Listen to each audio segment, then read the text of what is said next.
All right, good afternoon. In a short while, we will be joined by our guest, Ulrika Richardson, who, as you know, is one, what we call our triple-hatted UN official. She's the Deputy Special Representative of the Secretary General in Haiti. She's the resident coordinator in Haiti, and she's also the humanitarian coordinator in Haiti. She will be joining us virtually to brief you about the current situation in Haiti. And just to add to what she will say, I also wanted to flag that our colleagues in the World Food Program tell us that as part of their emergency response in Haiti, they continue to provide critical food assistance, cash-based transfers, and hot meals across the Artibonite, Nord, and West departments.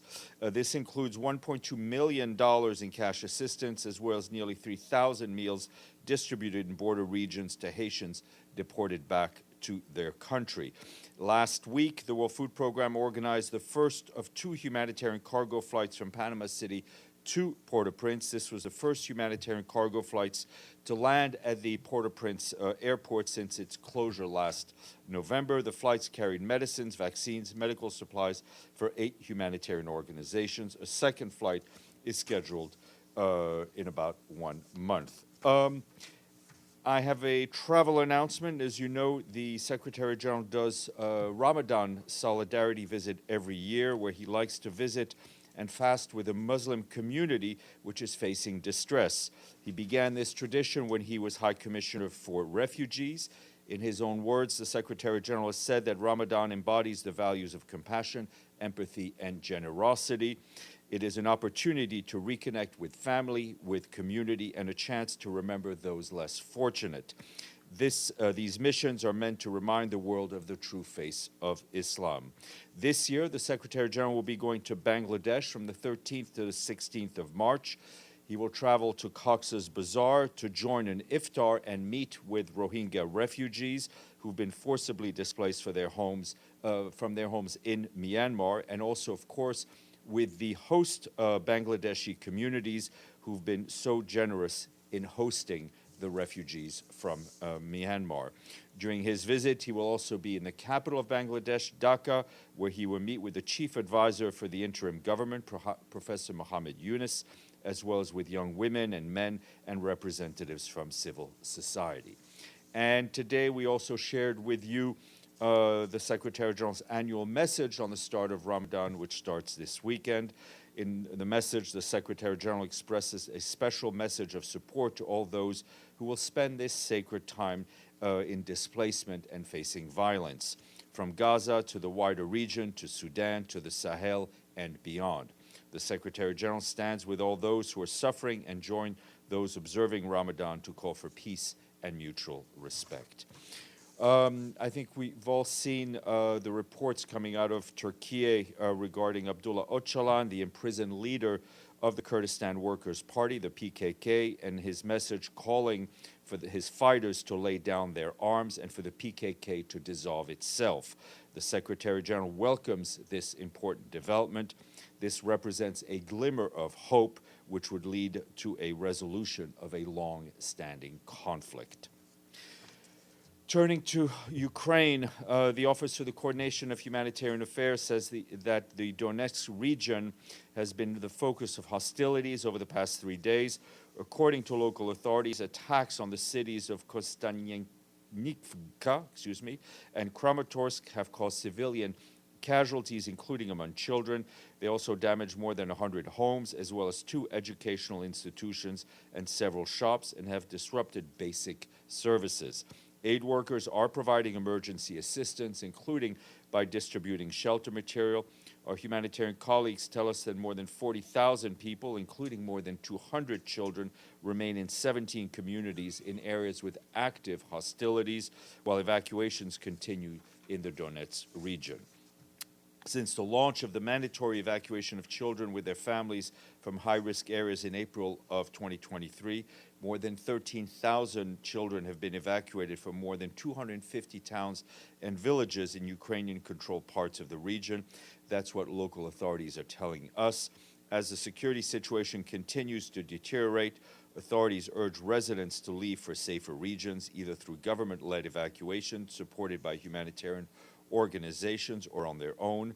More than 3 years after the full-scale invasion of Ukraine by Russian Federation, more than 1.2 million people fled Ukraine-controlled areas of the Donetsk region, while approximately 300,000 people remain.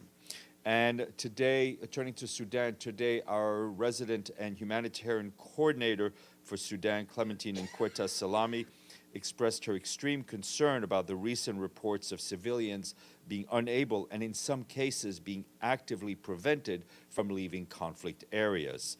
She said in a statement that they are basically being held hostage in areas of active fighting, reminding that the passage of civilians fleeing to safety must be ensured as called for under international humanitarian law. Ms. Nkweta Salami said the Zamzam displacement camp, where famine conditions were confirmed, as you well know, there are tens of thousands of people, the majority of whom are women and children and the elderly, who've been facing intermittent conditions of siege, shelling, and ground attack. They're hungry people, and the children are malnourished. Ms. Nkweta Salami urged all parties to the conflict to de-escalate. The ongoing fighting is affecting civilians and civilian facilities, she added. We reiterate once again that international humanitarian law must be respected across Sudan and elsewhere. Civilians, including humanitarian workers, must be protected, and humanitarian operations must be facilitated by all parties. Turning to the Democratic Republic of the Congo, as you know, our friend Jean-Pierre Lacroix, the head of our Peace Operations Department, arrived in Kinshasa earlier today, accompanied by a delegation from the peacekeeping mission in the country, MONUSCO. He met with Prime Minister Suminwa Tuluka, Deputy Prime Minister for Interior and Affairs Shabani, Deputy Prime Minister for Defense Kabombo, and the Minister of State for Foreign Affairs, Wagner.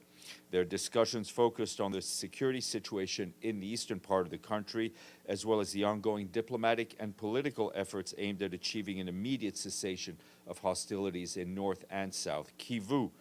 Mr. Lacroix advocated for the implementation of Resolution 2773, particularly regarding the respect for the territorial integrity of the Democratic Republic of the Congo and an end to the offensive we are seeing by the M23.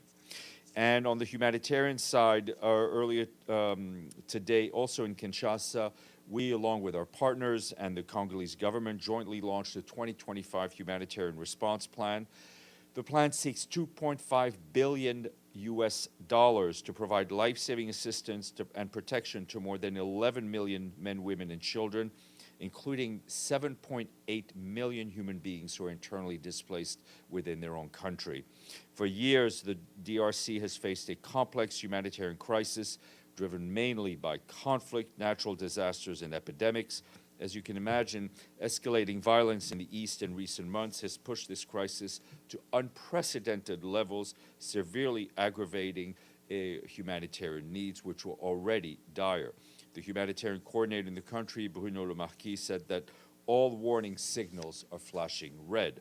Adapting humanitarian operations to the dynamic crisis in the East, the goal remains to deliver vital aid to the most vulnerable people wherever they are. Last year, humanitarian partners mobilized $1.3 billion, a record amount, and assisted more than 7 million people. We're grateful to donors' generosity and hope this can be sustained. Humanitarian organizations are urgently calling on all those who can help to do everything they can to provide funding, access, and support needed to assist people in need this year in the DRC. Turning to the situation in Gaza and the West Bank. First, on Gaza, I can tell you that the polio campaign we've been briefing you about concluded yesterday, and it reached more than 600,000 children under the age of 10. WHO also provided supplies to 3 hospitals and 5 health partners that will serve 250,000 people across the Gaza Strip. Meanwhile, in Gaza City this week, the World Health Organization supported the expansion of the triage and emergency departments at Al-Shifa Hospital, and they did that by providing tents and an additional 20 beds. For its part, UNICEF this week delivered essential health kits, pediatric medicines, and newborn supplies for more than 20,000 people at the Al-Auda hospital, which is in North Gaza. We and our partners on the ground continue to scale up our provision of aid. Our partners are also working on food security, tell us that as of the third week of February, some 860,000 cooked meals prepared in about 180 kitchens were being distributed daily. That's an increase of more than 10% compared to the 780,000 meals in the second week of February. The World Food Program says that subsidized bread is now available in 24 retail shops in South, so families have safe access to basic staples without overcrowding. At least 4 distribution points have been established in North Gaza to ease the burden on families forced to travel long distances for food with increased transport costs and protection risks. For the past 2 days, work towards improving access to water and sanitation, as we've been telling you, is continuing. 2 water points were established and expanded in North Gaza Governorate. 2 sections of water networks were also repaired to support long-standing water provision in Khan Yunis. Also, an equally important point, as of yesterday, 100,000 children have enrolled in schools following the start of the new academic year, which started on the 23rd of February. To date, 165 public schools have reopened across Gaza. For most of them, for most of these children, it will be the first time returning to in-person learning in 16 months. In the West Bank, Israeli forces operations are continuing in Jenin, in Tulkarem, and in Tubas, leading to further casualties and displacement and hindering access to healthcare, water, electricity, and other critical services. Overall, the situation across the West Bank remains deeply alarming. We once again stress that international law must be respected and civilians must be protected. Heading north to Lebanon, you will have seen that our special coordinator for Lebanon, Janine Hennis-Plasher, congratulated the Prime Minister of Lebanon and pointed out that we look forward to a new phase of Lebanese unity and hope it will entail the consolidation of peace and security in accordance with Security Council Resolution 1701, alongside the advancement in recovery and reconstruction efforts. And on that resolution, the special coordinator met earlier today with the acting head of the Lebanese Armed Forces, Major General Hassan Aoudi, to discuss the Army's ongoing efforts to extend its state authority and facilitate the implementation of the resolution. And just to note on staff safety, at least 5 peacekeeping and associate personnel were killed in malicious attacks in 2024. That's from data from the UN Staff Union Committee on Staff Security. Scores were injured from the DRC, Congo, to the Central African Republic, to Lebanon. There's a full press release available to you. Before we go to our guests, I'm happy to entertain some queries. Edie.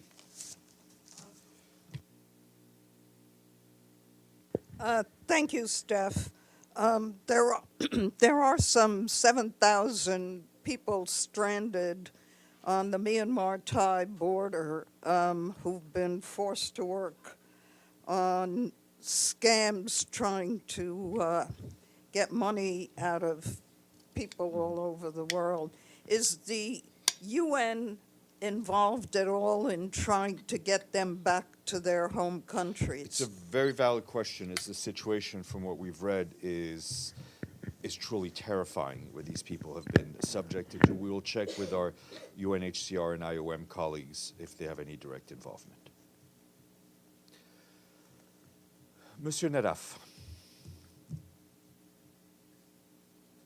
Shukran, Steph. The Trump administration said it is eliminating more than 90% of the U.S. Agency for International Development's foreign aid contracts, actually, and 60 billion in overall U.S. assistance around the world.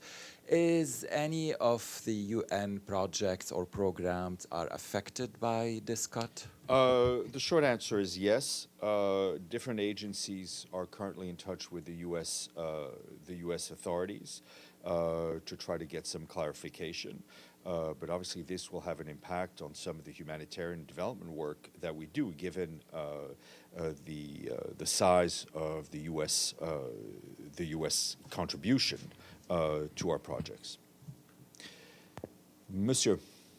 Thank you Sir, I have a question. You mentioned that the jail leader of Kurdistan Workers' Party, PKK, Abdullah Öcalan, today called on the group to lay down arms and dissolve itself. And since you know this war has been going on between Turkish state and PKK last 40 years, and it's one of the biggest issue in the Middle East. And you said the Secretary General welcomes this new development, and I wonder, will he be interested, I mean, to monitor the negotiation, or he will be involved at all, or what, or Secretary General, can he plays any role? You know, this story, I think, as you know, broke a few hours ago. We are monitoring the situation. We're trying, obviously, to get more details on exactly the next steps. What I can tell you is that for us, it really offers a glimmer of hope, right? In a conflict, as you know, that has been going on for so long, in which so many civilians have suffered and paid the ultimate price. There is no... As of today, I know of no role that is being asked of the Secretary General, but is always in any situation, he is always available should all parties involved in anything want him to assist.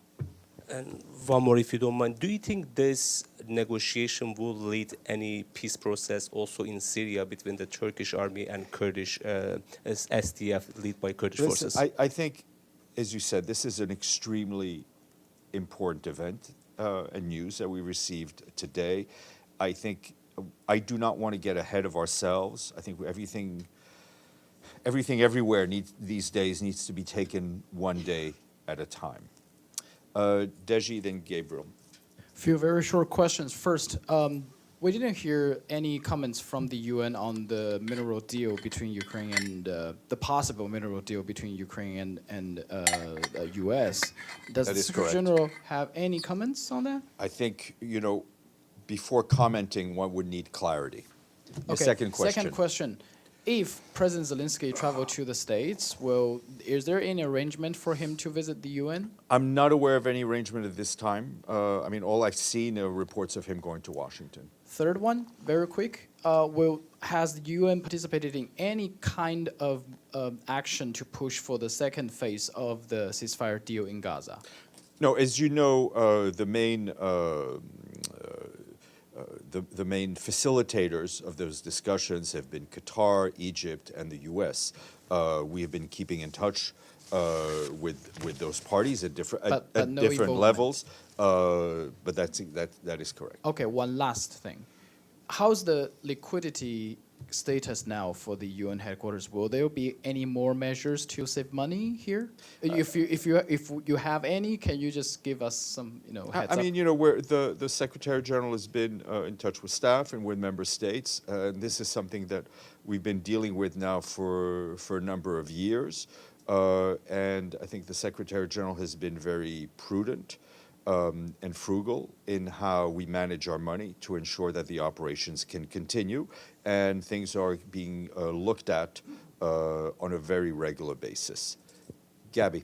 Thanks, Steph. Just a quick one on you know that last night about 46 Palestinians prisoners were released by Israel, as many as 24 children. Can you give some comments on this in the context of the Stage 2 negotiations? Well, I mean, I think what we've been calling for is for, you know, both the Israeli government and Hamas to live up to the agreement that's made. So we're seeing the release of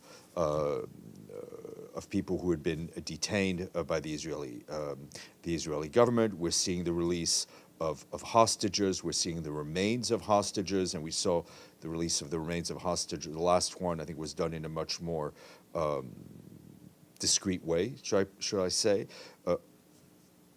So all these things are to be welcomed.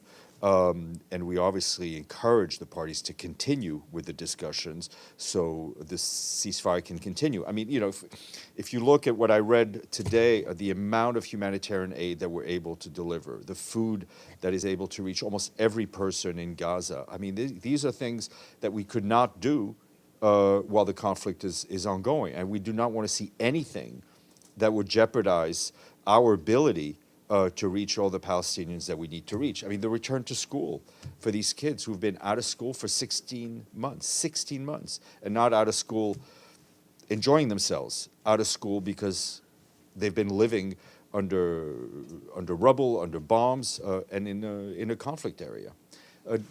Dennis, please. Earlier today, Russia and United States concluded negotiations in Istanbul.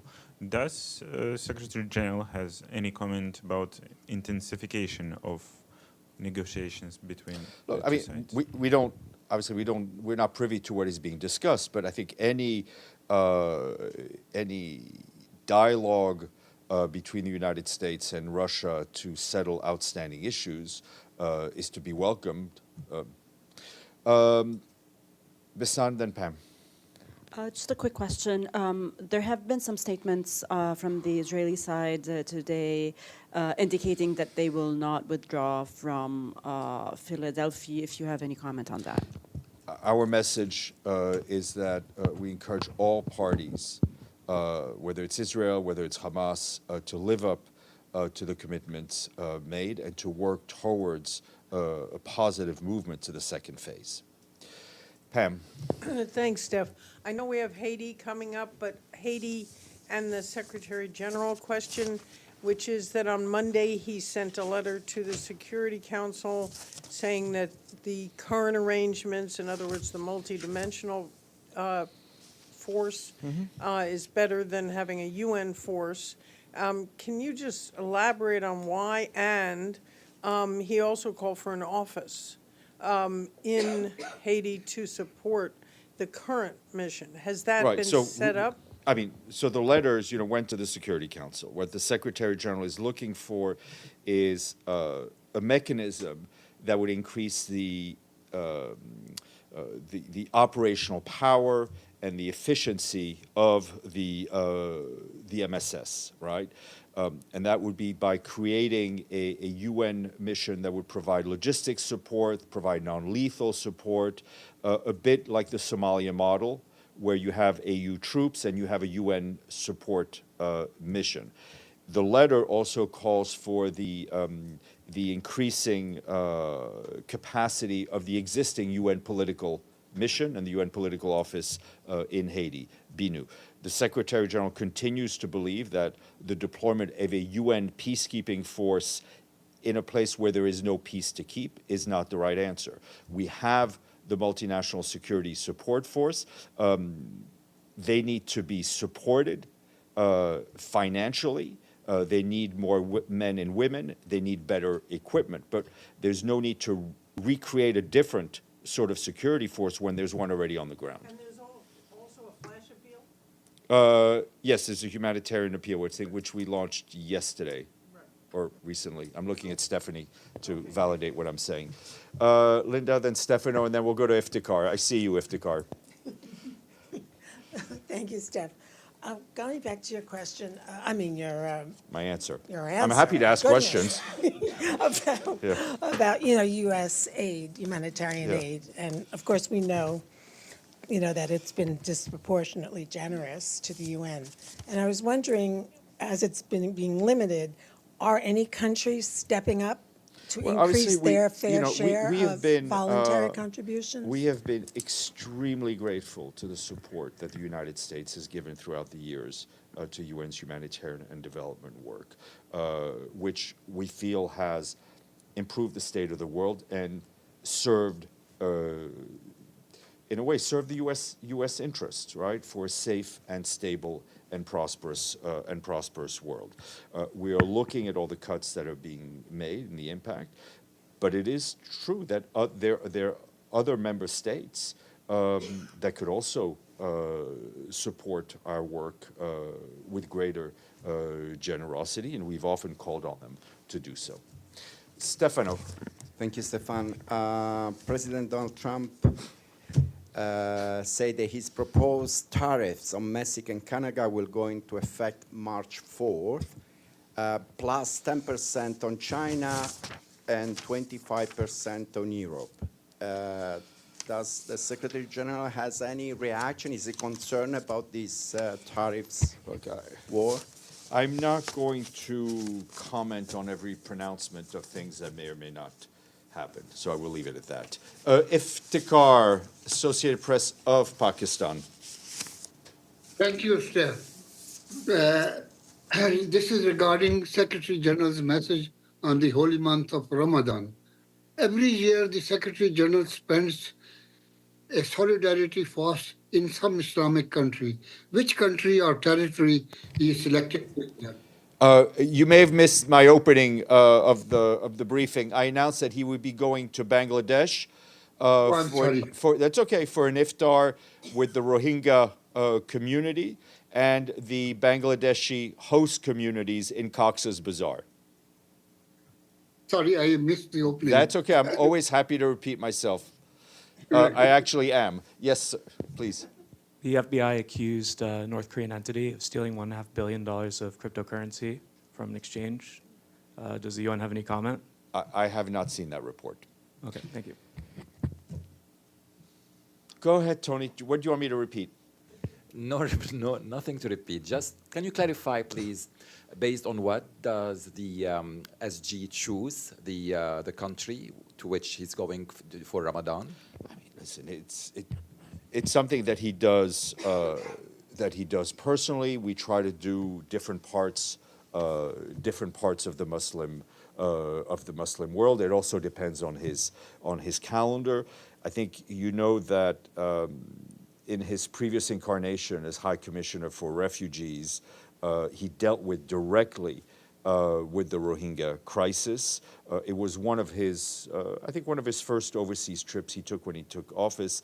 It is the plight of the Rohingyas is something that is extremely close to his heart, and he also wants to thank the Bangladeshi population, especially the population in Cox's Bazar, who has been so generous in hosting more than 1 million, if I'm not mistaken. And it's also, I think, an example to other countries in the world. As you know, it is often the biggest refugee communities are often in developing countries, and often in very poor developing countries who open their hearts and open their homes to people seeking shelter. Thank you.